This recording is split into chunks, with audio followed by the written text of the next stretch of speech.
반갑습니다. 먼저 하나님의 말씀 마태복음 5장 8절의 말씀을 봉독하겠습니다. 마음이 청결한 자는 복이 있나니 그들이 하나님을 볼 것이며. 오늘 저는 이 말씀을 가지고 마음이 청결한 자라는 주제로 말씀드리겠습니다. 지금까지 우리는 팔복 가운데 5가지의 복에 관해서 살펴보았습니다.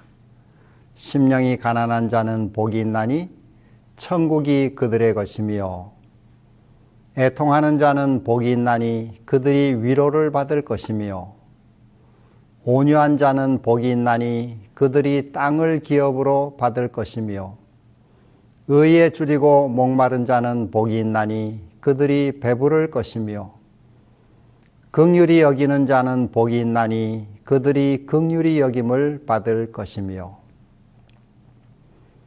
오늘 살펴볼 6번째 복은 팔복의 절정이라고 할 수 있습니다. 왜냐하면 앞에 5가지 복은 우리가 하나님을 보지 못한다면 아무 의미가 없기 때문입니다. 마음이 청결한 자는 복이 있나니 그들이 하나님을 볼 것이며. 본문의 말씀에서 핵심은 마음입니다. 마음은 어디에 있습니까? 마음이 어디에 있느냐에 대한 논란이 있습니다. 어떤 사람들은 심장에 있다, 다른 사람들은 뇌에 있다고 합니다. 성경에서 최초로 마음이 나오는 곳이 창세기 6장 5절입니다. 여호와께서 사람의 죄악이 세상에 가득함과 그의 마음으로 생각하는 모든 계획이 항상 악할 뿐임을 보시고. 여기서 마음은 히브리어로 레브인데 심장을 가리킵니다. 히브리인들은 심장이 신체의 중심에 있기 때문에 그 중심이 사람을 움직이는 원천으로 보았습니다. 그들은 마음을 지성과 감정과 의지의 원천으로 이해하였습니다. 오늘 본문의 마음은 헬라어로 카르디아입니다. 이 말은 심장, 중심, 생각 등으로 번역됩니다. 이 단어는 신체의 중심 기관을 의미하지만 비유적으로는 인간의 사고, 종교적, 윤리적 행위의 원천을 가리킵니다. 그러므로 성경에서 마음이란 사람의 존재와 인격의 중심을 뜻합니다. 솔로몬은 마음의 중요성을 이야기하고 있습니다. 모든 지킬 만한 것 중에 더욱 내 마음을 지키라. 생명의 근원이 이에서 남이니라. 잠언 4장 23절. 생명의 근원이 마음에서 나오기 때문에 마음을 잘 지키지 못하면 인생 전체가 무너지게 된다는 것입니다. 예수님도 마음을 신앙생활의 근본으로 보셨습니다. 인격의 그릇인 이 마음은 거기서 무엇이 담겨 있느냐에 따라 밖으로 표출되는 것입니다. 더러운 것이 담겨 있으면 더러운 것이 나오고 깨끗한 것이 들어있으면 깨끗한 것이 나옵니다. 노아시대의 사람들은 마음으로 생각하는 모든 계획이 항상 악할 뿐이어서 이 마음이 오염되고 죄로 가득했다고 말합니다. 예수님도 이렇게 말씀하셨습니다. 사람의 마음에서 나오는 것은 악한 생각, 곧 음란과 도둑질과 살인과 간음과 탐욕과 악독과 속임과 음탕과 질투와 비방과 교만과 우매함이니 이 모든 악한 것이 다 속에서 나와서 사람을 더럽게 하느니라. 마가복음 7장 21절로 23절. 그래서 예레미야는 만물보다 거짓되고 심히 부패한 것은 마음이라. 누가 능히 이를 알리요. 예레미야 17장 9절에 말씀했습니다. 그래서 사람의 문제는 전 인격의 중심인 마음에 있습니다. 예수님께서는 이토록 중요한 마음이 청결해야 한다고 말씀하십니다. 이 청결이란 헬라어로 카타로스인데 그 뜻은 정결한, 혼합되지 않은, 순수한입니다. 영어의 억압된 감정의 응어리가 풀리고 마음이 깨끗하게 정화되는 것을 의미하는 이 카타르시스라는 말이 이 말에서 왔습니다.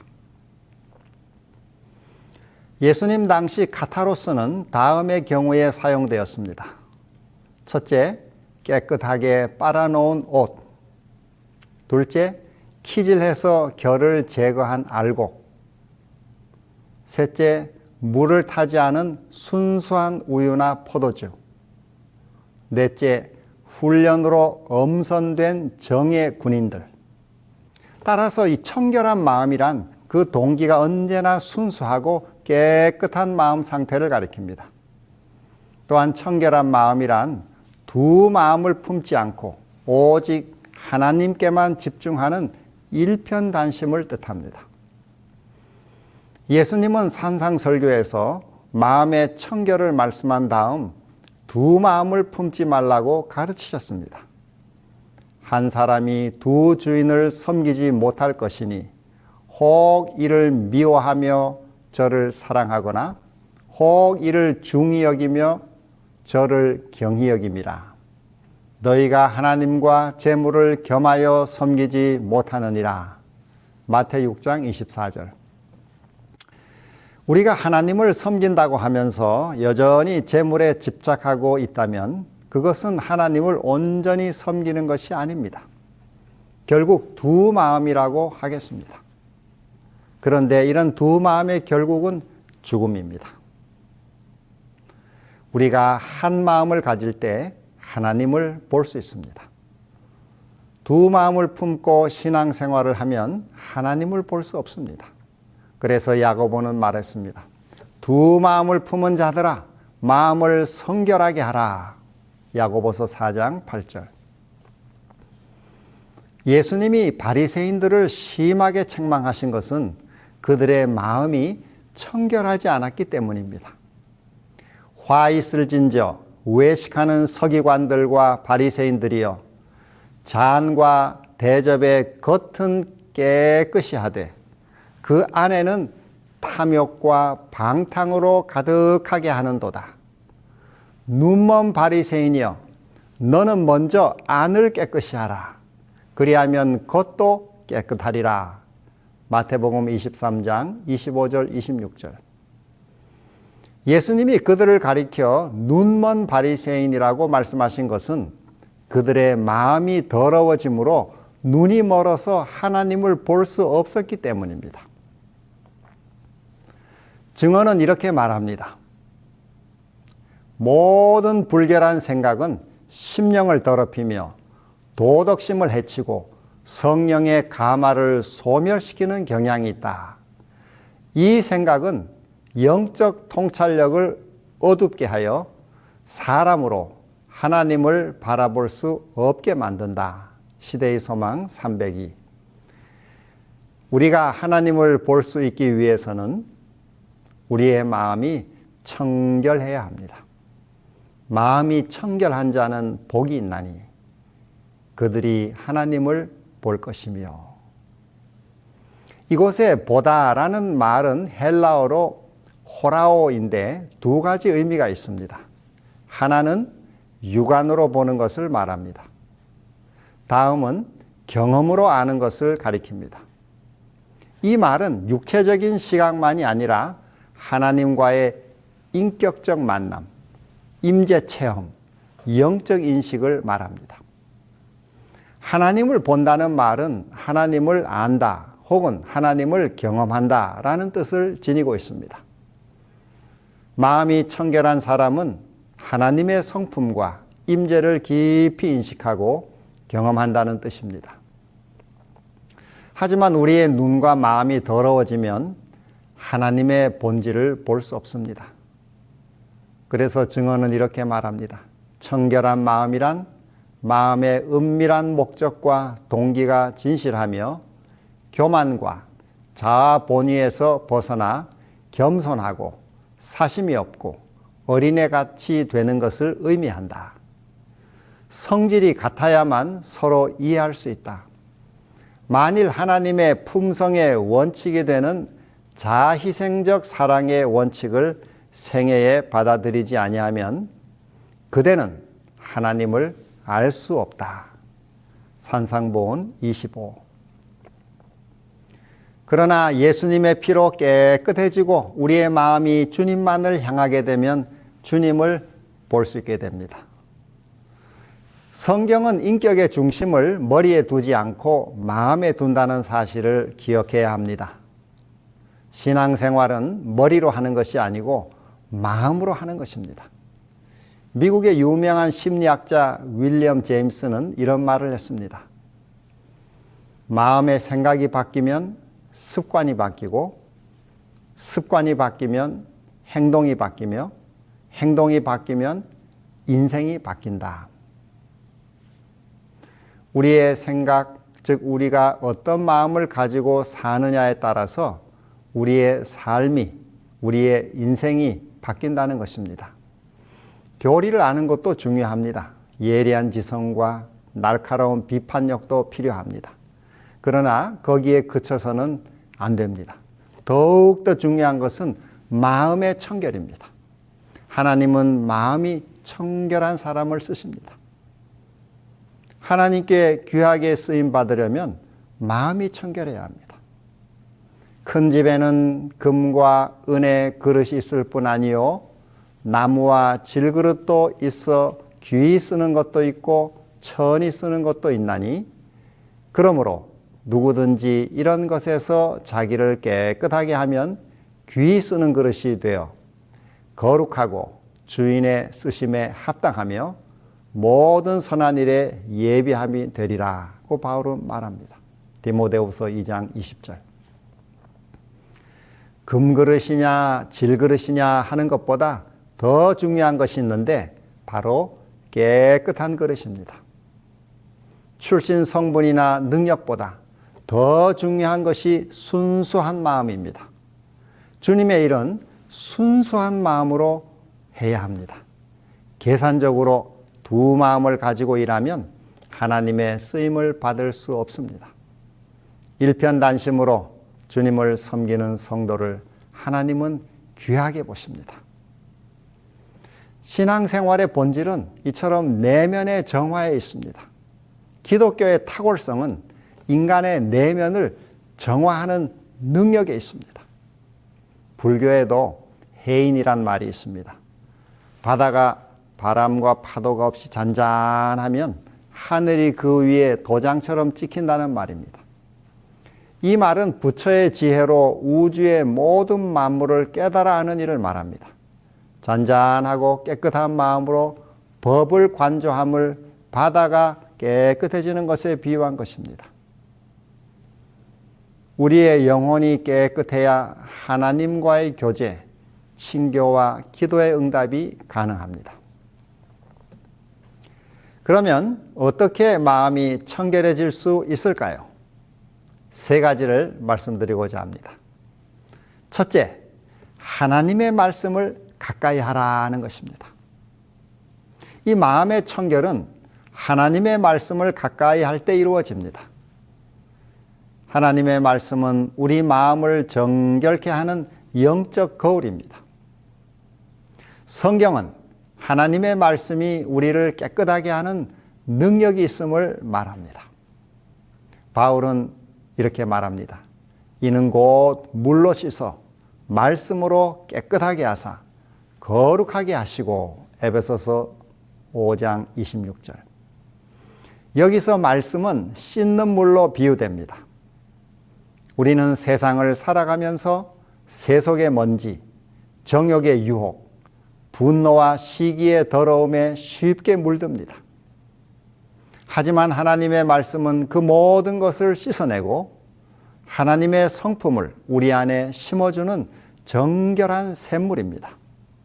날마다 말씀을 묵상하고 그것을 삶에 실천함으로 우리의 마음은 청결해지고 점점 더 주님의 마음을 닮아가게 됩니다. 말씀을 묵상하고 붙잡고 순종할 때 진정한 변화가 일어납니다. 시편 기자는 이렇게 말합니다. 내가 주께 범죄하지 아니하려 하여 주의 말씀을 내 마음에 두었나이다. 시편 119편 11절. 말씀을 마음에 두는 사람은 유혹을 이겨냅니다. 하나님의 말씀이 우리 마음의 중심을 차지할 때 죄는 설 자리를 잃게 됩니다. 그것이 곧 청결한 마음의 출발점입니다. 증언은 이렇게 말씀합니다. 성경은 품성을 변화시키는 위대한 힘을 가졌다. 하나님의 말씀은 그것을 연구하고 지키면 마음 속에 작용하여 모든 거룩하지 못한 성벽을 복종시킨다. 실물교훈 100페이지. 우리 모두 하나님의 말씀으로 청결한 마음을 갖는 성도들이 되시기를 바랍니다. 둘째로 성령의 인도하심에 순종하라는 것입니다. 우리의 마음을 청결하게 하시는 분은 성령 하나님이십니다. 에스겔은 이렇게 말합니다. 맑은 물로 너희에게 뿌려서 너희로 정결케 하되 새 영을 너희 속에 두고 새 마음을 너희에게 주되 너희 육신에서 굳은 마음을 제거하고 부드러운 마음을 줄 것이며 또 내 영을 너희 속에 두어 너희로 내 율례를 행하게 하리니 너희가 내 규례를 지켜 행할지라. 에스겔 36장 25절로 27절. 성령 하나님이 우리 안에 들어오셔서 마음을 정결케 하고 율법을 지키게 하겠다는 약속입니다. 우리 마음을 청결하게 하시는 주체는 성령 하나님이십니다. 성령이 거하심으로 정결하게 된 마음에는 모든 것이 바뀌어진다. 그런 마음은 하나님을 알 수 있다. 우리는 지금 이 땅에서 믿음을 통해 왕이신 하나님을 바라본다. 매일의 경험 가운데서 그분의 섭리에 나타나는 선하심과 인자하심을 본다. 산상보훈 26페이지의 말씀입니다. 성령 하나님은 우리의 마음을 청결하게 하는 이 하나님의 사랑을 부어주시기로 약속하셨습니다. 로마서 5장 5절의 말씀입니다. 소망이 부끄럽게 아니함은 우리에게 주신 성령으로 말미암아 하나님의 사랑이 우리 마음에 부은 바 됨이니. 하나님의 사랑이 우리 마음에 부어지면 마음이 청결해집니다. 그래서 어떤 학자는 이 구절을 성령의 나이아가라 폭포 구절이라고 말했습니다. 인간으로 오신 예수님도 매일 아침 이런 은혜를 흠뻑 받으셨습니다. 그는 매일 아침 여러 시간 동안 아버지와 교통하심으로 하늘의 빛을 사람에게 나누어 줄 준비를 하셨다. 그는 날마다 성령의 새로운 침례를 받으셨다. 실물교훈 139. 사랑하는 여러분, 우리도 이 은혜를 받을 수 있습니다. 그 방법은 성령 충만을 날마다 간구하는 것입니다. 너희가 악할지라도 좋은 것을 자식에게 줄 줄 알거든. 하물며 너희 천부께서 구하는 자에게 성령을 주시지 않겠느냐. 누가복음 11장 13절. 그리고 간구한 다음에는 받은 줄로 믿는 것입니다. 그러므로 내가 너희에게 말하노니 무엇이든지 기도하고 구하는 것은 받은 줄로 믿으라. 그리하면 너희에게 그대로 되리라. 마가복음 11장 24절. 그 다음은 하나님의 말씀대로 순종하는 것입니다. 하나님이 자기를 순종하는 자들에게 주신 성령도 그러하니라. 우리 모두 성령의 은혜를 힘입어 마음의 청결함을 누리는 복을 누리게 되시기를 바랍니다. 마지막 셋째로 마음을 오직 하나님께 집중하라는 것입니다. 일상에서 우리 마음을 하나님께 집중하는 것이 마음을 청결하게 하는 비결입니다. 하나님의 임재 연습으로 유명한 사람이 있습니다. 바로 17세기의 로렌스 형제입니다. 그는 18살 때 놀라운 하나님의 섭리를 체험하고 하나님께 더 집중하기 위해 38살에 수도원에 들어갔습니다. 15년간 수도원 부엌에서 허드렛 일을 하면서 동료들의 샌달을 고치는 일을 하고 늑막염으로 고통당해 잠을 제대로 이루지 못하면서도 40여 년간 계속 하나님의 임재를 누리며 살았습니다. 이 로렌스 형제의 영성의 핵심은 매일의 평범한 삶에서 하나님의 임재를 연습하고 누리는 것입니다. 일하는 시간과 기도하는 시간은 다른 것이 아니라 하나라고 그는 말합니다. 로렌스는 하나님을 사랑하는 마음으로 프라이팬에서 오믈렛을 만들고 요리를 마무리한 뒤에 특별한 일이 없으면 땅바닥에 엎드려 요리를 잘 마치도록 은혜를 주신 하나님을 찬양하였습니다. 로렌스 형제의 그런 삶은 다른 수도사들에게 감화를 끼쳤습니다. 나중에 대수도 원장도 그에게 감화를 받아서 그가 죽은 뒤에 그와 나누었던 대화와 그의 기록을 모아서 책으로 냈는데 그 책이 바로 하나님의 임재 연습입니다. 사랑하는 여러분, 우리는 곧 오실 예수님을 맞이할 백성으로서 마음과 삶을 거룩하게 준비해야 하겠습니다. 주를 향하여 이 소망을 가진 자마다 그의 깨끗하심과 같이 자기를 깨끗하게 하느니라. 요한일서 3장 3절. 우리는 단순한 교리적 동의가 아니라 삶 속에서 그리스도의 품성을 드러내는 변화된 존재가 되어야 하겠습니다. 이 세상에서 하나님을 바라봄을 익힌 사람만이 그분의 영광스러운 임재 앞에 서게 될 것입니다. 사랑하는 성도 여러분, 하나님의 말씀을 머리로만 알아서는 삶이 변화되지 않습니다. 지식으로 머리로 알았던 말씀이 이 가슴으로 마음으로 내려와야 합니다. 곧 마음으로 하나님의 말씀을 받아들일 때 삶이 변화될 수 있습니다. 우리가 이 땅에서 마음을 청결히 할 때 하나님을 경험하며 그분과 동행하는 삶을 살아가게 됩니다. 그리고 마침내 영광 중에 다시 오실 예수님을 얼굴과 얼굴을 대면하여 보게 될 것입니다. 우리 모두 그 영광스러운 복을 받는 사람이 되기를 소망합니다. 그날을 바라보며 오늘도 마음을 성결히 하고 주님만을 바라보는 삶을 살게 되시기를 바라며 말씀을 마칩니다. 다 같이 기도하겠습니다. 하늘에 계신 우리 아버지, 오늘 귀한 말씀을 허락해 주셔서 감사드립니다. 우리 마음을 정결케 하는 영적 거울인 하나님의 말씀을 늘 가까이 하도록 도와주옵소서. 우리의 마음을 정결케 하시는 성령의 충만을 힘입어 일상에서 마음을 하나님께 집중하며 살도록 도와주옵소서. 그리하여 날마다 정결한 마음으로 주님을 보게 하여 주옵소서.